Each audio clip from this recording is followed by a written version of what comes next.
രാവിലെ നമ്മൾ കറികളൊക്കെ ഉണ്ടാക്കി വൈകുന്നേരത്തേക്കും കൂടി എന്ന് പറഞ്ഞ് സെറ്റ് ചെയ്ത് വെക്കുമ്പോഴായിരിക്കും വൈകുന്നേരത്തെ കറികളൊക്കെ തീർന്നു തുടങ്ങിയിട്ടുള്ളത് കാണുക. എന്ത് ചെയ്യാൻ, കുറച്ച് ചൊടിയുള്ള കറിയൊക്കെ കൂട്ടി കഴിക്കണം എന്ന് തോന്നുന്ന സമയത്ത് നമുക്ക് ഉണ്ടാക്കാൻ പറ്റിയിട്ടുള്ള ഒരു അടിപൊളി ഐറ്റമാണ് ഇത്.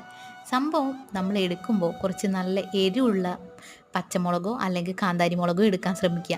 അതിലേക്ക് നന്നായിട്ട് കുതിർത്ത് വെച്ചിട്ടുള്ള വാളംപുളി കൂടി ഒന്ന് പിഴിഞ്ഞൊഴിച്ചു കൊടുക്കുക. അതിലേക്ക് കുറച്ച് ഉപ്പും കൂടി ചേർത്ത് കൊടുത്ത് നന്നായിട്ടൊന്ന് തിളപ്പിച്ചെടുക്കുക. തിളച്ച് ഒന്ന് കുറുകി വരുന്ന പരുവാകുമ്പോൾ അതിലേക്ക് കുറച്ച് വെളിച്ചെണ്ണ കൂടി ഒഴിച്ചു കൊടുക്കുക.